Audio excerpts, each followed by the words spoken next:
প্রজারা না খেতে পেয়ে মরবে।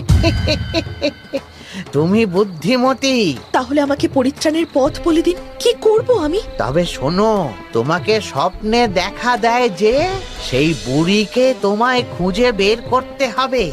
কিন্তু তাকে আমি কোথায় খুঁজে পাবো? বুড়ি যখন তোমার স্বপ্নে এসেছে তখন সেই ঠিক তোমাকে খুঁজে নেবে। তবে তোমাকে খুঁজতে পথে নামতে হবে। বেশ, তাই হবে। প্রণাম।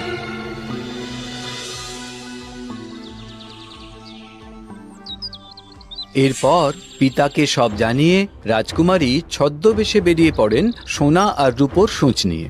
ওগো, সূচ নেবে গো, সূচ, সোনার সূচ, রূপোর সূচ, কেউ নেবে?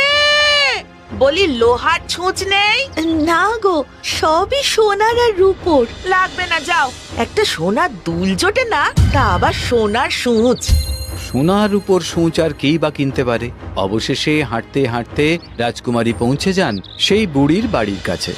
সূচ নেবে গো, সূচ, সোনার সূচ, রূপোর সূচ, কেউ নেবে?